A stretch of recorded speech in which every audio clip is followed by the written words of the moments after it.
Hello friends, मैं Arun math पर आपका स्वागत करता हूं।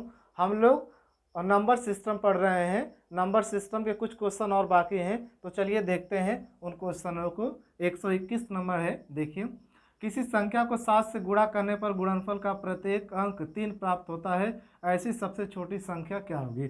कह रहा किसी संख्या को 7 से गुणा करने पर 7 से गुणा करने पर गुणनफल प्रत्येक अंक 3 प्राप्त होता है। यहाँ पर जो है 3 अंक प्राप्त होता है प्रत्येक अंक। यहाँ पर कितने अंक है ये पता नहीं, लेकिन कितना प्राप्त होता है? 3 प्राप्त होता है, यानी प्रत्येक अंक 3 प्राप्त होता है। और अगर ऑप्शन में आप देखेंगे 5 अंक दिया होगा। देखिए ऑप्शन में 1 2 3 4 5, ऑप्शन में कितना अंक दिया है? 5 अंक आंसर दिया है। यदि 5 अंक आंसर दिया है तो यहाँ पर जो प्राप्त हुआ है, फिर से एक बार देखिए, किसी संख्या को 7 से गुणा करने पर गुणनफल का प्रत्येक अंक 3 प्राप्त होता है। यानी 7 से आप गुणा किए, गुणनफल का प्रत्येक अंक 3 प्राप्त हुआ। ये कितना 3 प्राप्त हुआ ये पता नहीं है, लेकिन ये पता है ऑप्शन में। ऑप्शन अगर आप देख रहे होंगे तो ऑप्शन में कितना है?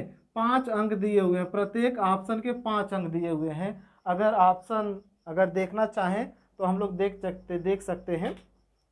तो चलिए देख लीजिए ऑप्शन भी यहाँ पर।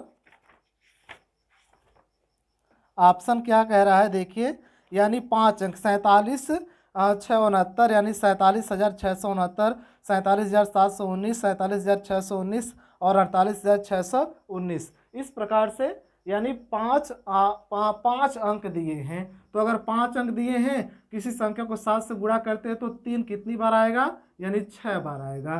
क्यों ऐसा 6 बार आएगा? क्योंकि जब 7 से भाग देंगे तभी ये 5 अंक आएगा। तो यानी आप संख्या बराबर लिख लीजिए, संख्या बराबर 7 से अब इसमें भाग दीजिए। 7 से अगर भाग देंगे तो 7 5 35 होगा, यानी 7 चौक 28। तो बचा कितना? 5 बचा।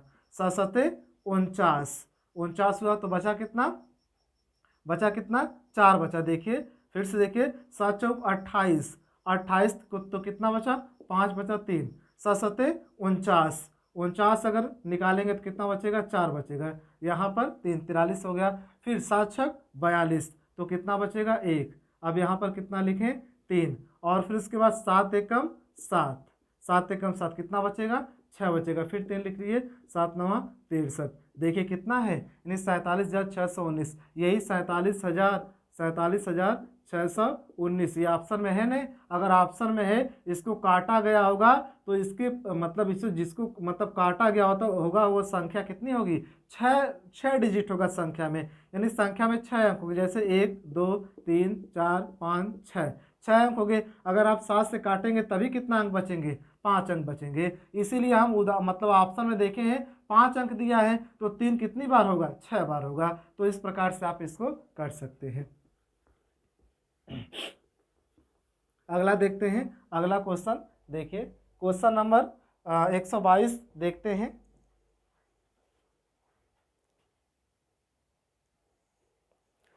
क्वेश्चन नंबर 122 देखिए क्या कह रहा है।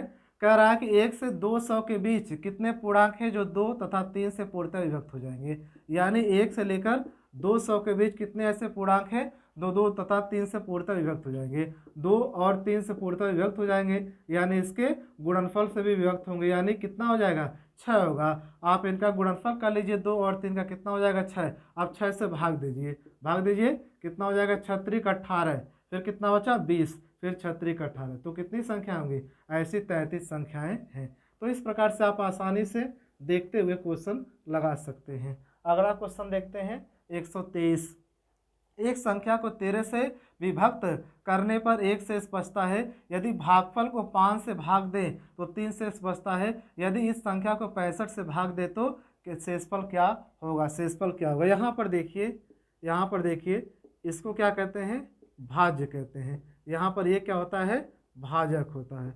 और ये क्या होता है? भागफल होता है। क्या होता है? भागफल। और ये क्या होता है? शेषफल। क्या होता है? शेषफल। ये शेषफल हुआ। तो चलिए यहाँ पर देखते हैं, एक संख्या को 13 से भाग करने पर 1 शेष बचता है। यानी 13 से भाग करने पर, तो 13 से भाग कीजिए, यानी 13 से अगर भाग देंगे, ये 13 है, संख्या को मान लीजिए q, और 13 से भाग देने पर 13 से विभक्त करने पर एक शेष बचता है। अगर 13 से भाग दे रहे हैं तो कितना शेष बचेगा, एक शेष बचेगा। यानी फिर से देखिए क्या कह रहा है, एक संख्या को 13 से भाग देने पर 13 से विभक्त करने पर एक शेष बचता है। यहाँ पर कोई संख्या मान लेते हैं, यहाँ पर कोई संख्या मान लेते हैं, ये क्यू हो गया, ये क्यू क्या हो गया, भागफल हो गया। फिर से एक बार देखिए, यहाँ पर कोई संख्या मान लेते हैं और कुछ बार गया है, यानी 13 से भाग दिए हैं तो एक शेषफल बचा और भागफल कितना बचा है, क्यू बचा है। अब इसके बाद अगर इसकी संख्या निकालेंगे, यानी ये भाज्य है, तो भाज्य बराबर क्या होता है, भाज्य बराबर भाजक गुणे भागफल और प्लस क्या हो जाएगा, प्लस शेषफल हो जाएगा। तो ये बताइए भाजक कितना है, 13 है, और यहाँ पर देखिए भागफल क्या होता है, ये होता है, भागफल कितना है, क्यू, और शेषफल कितना, 1। ये संख्या कितना आ जाएगी, इतनी आ जाएगी। अब देखिए अगला, देखिए क्या कह रहा है, यदि भागफल को 5 से भाग दें, अब ये जो भागफल है इसको 5 से भाग दें, तो चलिए देखते हैं। अब भागफल को कितना से भाग दीजिए, 5 से भाग दीजिए। यदि भागफल को 5 से भाग दें तो शेष 3 बचता है, यानी शेषफल कितना बचता है, 3 शेष बचता है, 3 शेष बचता है। तो चलिए अब इसको करते हैं, तो 3 शेष बच रहा है। तो यदि भागफल कितना है, भागफल यहाँ पर क्यू है, तो अब इसको क्या लिख सकते हैं, यहाँ पर देखिए ये जो भागफल गया है इसको मान लीजिए कैपिटल क्यू मान लीजिए, कैपिटल क्यू मान लीजिए। अब इसको कैपिटल क्यू मान लेंगे तो भाज्य बराबर क्या होता है, भाज्य बराबर भाजक गुणे भागफल प्लस शेषफल। तो चलिए भाज्य बराबर लिखते हैं, भाज्य बराबर क्या, भाज्य बराबर तो कितना हो जाएगा, 5 हो जाएगा, और फिर उसके बाद भाजक गुणे भागफल कितना हो जाएगा, क्यू हो जाएगा, और शेषफल कितना हो जाएगा, 3 हो जाएगा। ये आ गया, यानी ये आ गया। तो आप क्या कीजिए, भाज्य बराबर 5 क्यू प्लस 3 है, और यहाँ पर भाज्य बराबर कितना है, 13 क्यू प्लस 1 है, 13 क्यू प्लस 1 है। और यहाँ पर जो भाज्य बराबर क्या है, यहाँ भाज्य क्या लिख सकते हैं, क्यू को लिख सकते हैं क्या, भाज्य। देखिए यहाँ पर क्यू को भाज्य लिख सकते हैं, तो क्यू बराबर कितना लिख सकते हैं, यहाँ पर देखिए 13 गुणे क्यू बराबर 5 कैपिटल क्यू प्लस 3, और फिर उसके बाद प्लस 1 हो जाएगा। देखिए ध्यान से देखिए, फिर से एक बार देखिए, यानी क्यू बराबर क्या हो जाएगा, क्यू बराबर 5 क्यू, यानी भाज्य बराबर भाजक गुणे भागफल प्लस शेषफल हो जाएगा, यानी क्यू बराबर 5 कैपिटल क्यू प्लस 3, यानी इतना हो गया। अब यहाँ पर रख दीजिए, यहाँ पर 13 कोष्ठ में 5 क्यू प्लस 3 प्लस 1 हो गया। अब क्या कह रहा है, अब कह रहा है कि यदि इस संख्या को 65 से भाग दे, ये संख्या बन गई, इसको गुणा कर दीजिए, 13 5 65, 65 क्यू हो गया, और 13 3 39 और 1 कितना हो जाएगा, 40, यानी 65 क्यू प्लस कितना हो जाएगा, 40। अब इस कह रहा है, क्या कह रहा है, यानी 65 क्यू प्लस 40 ये संख्या आ गई। अगर इसमें 65 से भाग देंगे तो शेषफल कितना बचेगा, 40 शेषफल बचेगा, कितना बचेगा, 40 शेषफल बचेगा। यानी इस प्रकार से ये क्वेश्चन आप आसानी से कर सकते हैं। थोड़ा सा टेक्निकल है, आपको समझना ही पड़ेगा, इसके अलावा देखिए कोई रास्ता नहीं है। ध्यान से देखिए, भाजक इसको कहते हैं, भाज्य इसको कहते हैं, भागफल इसको कहते हैं, और शेषफल ये हो गया। अब कह रहा है एक संख्या को 13 से विभक्त करने पर, संख्या माने 13 और 13 से भाग दे रहे हैं, संख्या कुछ ही मान सकते हैं यहाँ पर, और उसके बाद भाग दिए तो क्यू भागफल है और शेषफल 1 हो गया। भाज्य बराबर भाजक गुणे भागफल पर शेषफल होता है, तो भाजक कितना है, भाजक 13 है, और भागफल कितना, क्यू है, प्लस 1 हो गया। अब ये हो गया। अब यहाँ पर कह रहा है ये जो भागफल है, कह रहा है क्या कह रहा है, देखिए यदि भागफल को 5 से भाग दें, तो यहाँ पर हम कैपिटल क्यू मान लेते हैं भागफल, और यहाँ पर 3 शेष बचता है, तो क्यू बराबर क्या हो जाएगा, 5, और फिर उसके बाद क्यू बराबर भाजक गुणे भागफल प्लस शेषफल, यानी 5 कैपिटल क्यू प्लस 3, और स्मॉल क्यू बराबर क्या होता है, स्मॉल क्यू बराबर यानी 5 कैपिटल क्यू प्लस 3 है। अब यहाँ पर रख दीजिए, तो देखिए 13 यानी 65 कैपिटल क्यू प्लस 40 आ गया। अब इसको 65 से भाग दीजिए, कितना आ गया, 40 शेषफल आ गया। तो इस प्रकार से आप इसको कर सकते हैं। थोड़ा सा देखिए लेंदी है, लेकिन इसके अलावा कोई ऑप्शन नहीं है, आपको ऐसे तो लगाना ही पड़ेगा, क्योंकि मतलब ये चीज़ें आप बहुत इंपॉर्टेंट है, क्योंकि भाज्य बराबर भाजक गुणे भागफल प्लस शेषफल, इसका ज्ञान आपको होना चाहिए। अगला देखते हैं क्वेश्चन नंबर 124, किसी संख्या में 7 जोड़कर योगफल को 5 से गुणा करके गुणनफल को 9 से भाग देते हैं। इस प्रकार प्राप्त भागफल में से 3 घटाने पर 12 शेष बचते हैं, तो शेषफल कितना होगा। देखिए किसी संख्या में 7 जोड़ते हैं, 7 जोड़कर योगफल को 5 से गुणा करते हैं, योगफल को कितना 5 से गुणा करके गुणनफल को 9 से भाग देते हैं, गुणनफल को 9 से भाग देते हैं। इस प्रकार प्राप्त भागफल में से 3 घटाने पर, इसमें से क्या 3 घटाने पर शेषफल कितना बचते हैं 12, शेषफल कितना बचते हैं 12। तो इसको आप सॉल्व कर लीजिएगा, आसानी से आप x का मान निकाल लीजिए, वही क्या हो जाएगा आपका आंसर हो जाएगा। समझ में आ रहा है, आसानी से आप इसको कर सकते हैं, कर लीजिएगा, संख्या आ जाएगी, यानी मतलब जो पूछेगा वही संख्या आपकी आ जाएगी। चलिए अगला देखते हैं, इसको अपने से कीजिए, थोड़ा अपने से क्वेश्चन आप करेंगे तो अच्छा रहेगा, क्योंकि प्रैक्टिस करेंगे तो मतलब जो कमियां रहेंगी वो धीरे धीरे दूर होती चलेंगी। अगला देखिए, ये क्वेश्चन थोड़ा सा बड़ा हो गया है, ध्यान से देखिए, किताब में देख ही सकते हैं आप, यहाँ पर थोड़ा सा टाइपिंग करने में छोटा हो गया है। फिलहाल किताब में आप देख सकते हैं, किसी संख्या को 4 से भाग देने पर शेषफल 2 प्राप्त होता है, इससे प्राप्त भागफल को 5 से भाग देने पर 3 प्राप्त होता है। इस प्रकार भागफल को 6 से भाग देने पर 5 प्राप्त होता है। यदि अंतिम भागफल 7 हो तो संख्या क्या है। संख्या इसी में से कोई होगी। तो चलिए देखते हैं, पहले ऑप्शन ए लेते हैं, कितना है 962। किसी संख्या को 4 से भाग देने पर शेषफल 2 प्राप्त होता है। 4 से भाग दीजिए, इसको 4 से भाग दीजिए, शेषफल तो 2 होगा ही।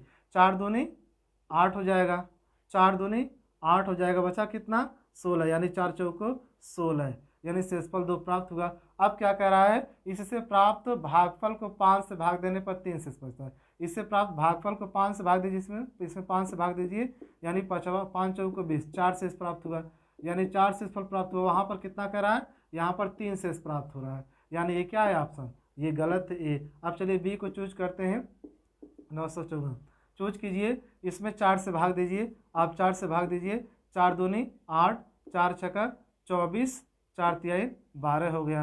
अब क्या कह रहा है, इससे प्राप्त भागफल यही है, इसमें 5 से भाग देने पर शेषफल 3 प्राप्त होता है। 5 से भाग दीजिए, 5 से भाग दीजिए, 5 25, 5 दूनी 10, देखिए 3 शेषफल प्राप्त हुआ। उसके बाद इस प्रकार भागफल को 6 से भाग देने पर 5 शेषफल प्राप्त होता है। अब इसको 6 से भाग दीजिए, 6 से भाग दीजिए, 6 9 54, 6 8 48, 6 8 48 हो गया। अगर 6 8 48 होगा, देखिए 6 8 48, तो क्या कह रहा है, प्राप्त भागफल को 6 से भाग देने पर शेषफल 5 प्राप्त होता है।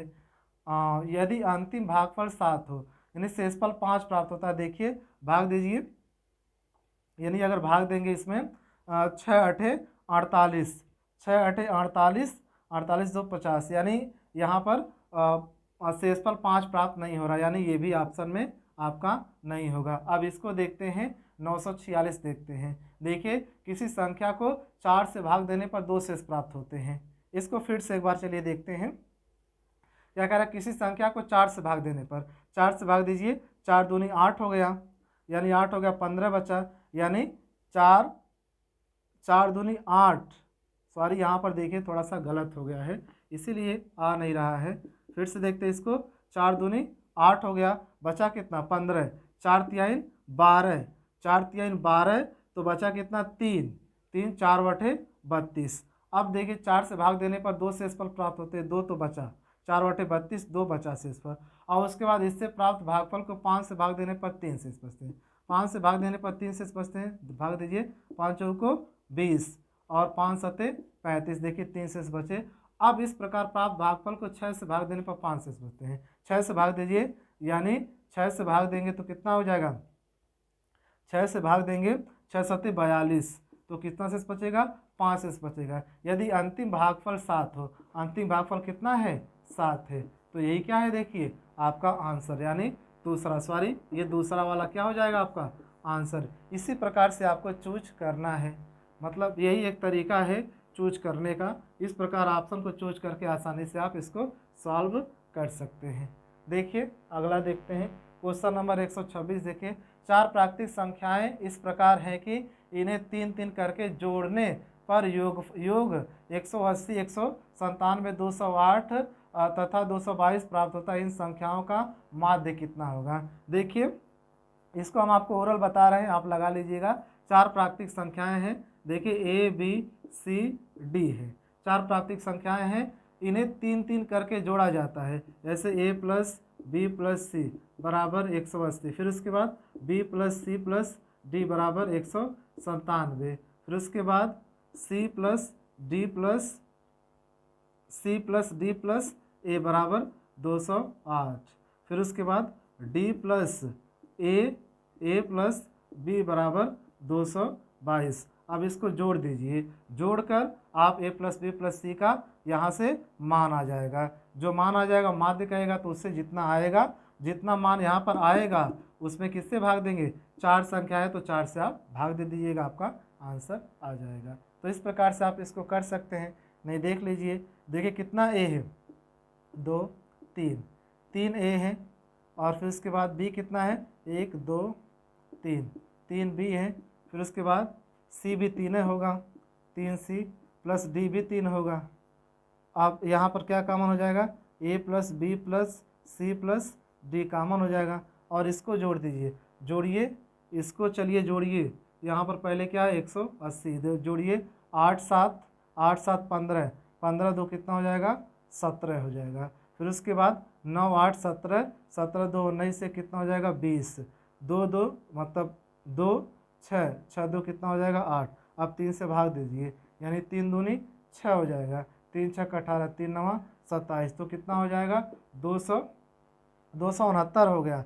269 इन तीनों संख्याओं का योग आ गया। अब क्या पूछा, माध्य पूछा है। कितनी संख्या है, 4, 1 2 3 4 है, तो 4 से भाग दे दीजिए, यही आंसर हो जाएगा। देखिए भाग दीजिए, 4 छक्का 24, 4 छक्का कितना होगा 24, कितना बचा यानी 29, फिर 4 सत्ते 28, यानी इतना। देखिए आपका आंसर दिया होगा।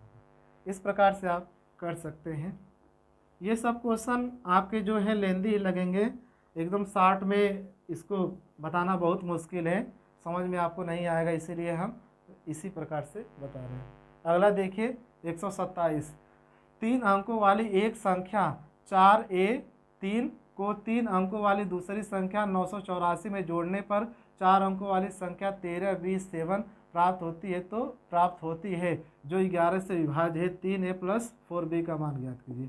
4a3 और फिर 984, अब इसको 13b7, यानी इसको जोड़ने पर 13b7 प्राप्त होता है। तो यहाँ पर ध्यान से देखिए, 4 3 कितना हो जाएगा 7, 4 3 7, ये तो जोड़ा गया। ये 9 4 13, ये भी जोड़ा गया, यानी a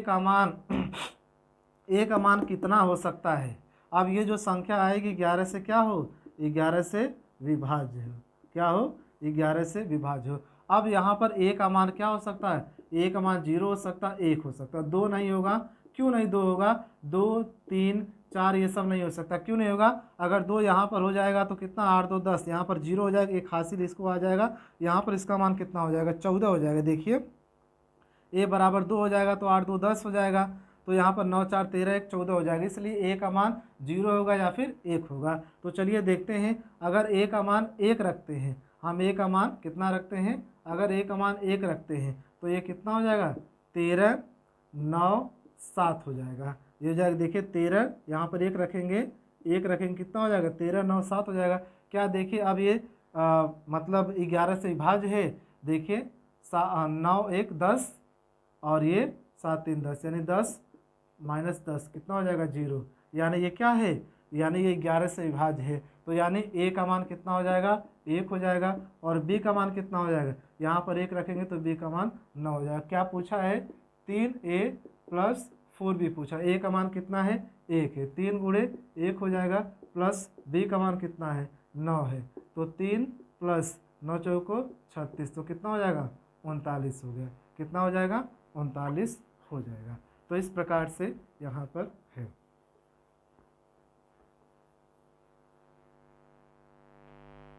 अब देखिए अगला क्वेश्चन, दो ऐसी संख्याएं हैं कि पहली संख्या को 2 बार तथा दूसरी संख्या को 3 बार जोड़ा जाए तो योग 100 प्राप्त होता है। इसी प्रकार पहली संख्या को 3 बार तथा दूसरी संख्या को 2 बार जोड़ने पर 120 प्राप्त होता है। इनमें से बड़ी संख्या कौन सी है? तो देखिए क्या कह रहा, दो संख्याएं हैं कि पहली संख्या को 2 बार, यानी पहली संख्या को 2 बार तथा दूसरी संख्या को 3 बार तथा दूसरी संख्या कितनी बार? 3 बार जोड़ा जाए तो योग कितना प्राप्त होता है? 100 प्राप्त होता है। इसी प्रकार पहली संख्या को 3 बार, पहली संख्या कितनी बार? 3 बार, और दूसरी संख्या को 2 बार, और दूसरी संख्या कितना? 2 बार जोड़ा जाता है तो 120 प्राप्त होता है। आप इसको सॉल्व कर सकते हैं। ए और बी का मान ज्ञात कीजिए। बड़ी संख्या पूछा है, निकाल लीजिएगा। अगला देखिए क्वेश्चन नंबर 129, जब एक विद्यालय के सभी छात्रों को 54 छात्रों की पंक्ति में खड़ा किया जाता है तो 30 पंक्तियां बनती हैं। यदि इन्हीं 45 छात्रों वाली पंक्तियों में खड़ा किया जाए तो कितनी पंक्तियां बनेंगी? देखिए 54 छात्रों को 30 पंक्तियों में खड़ा किया जाता है।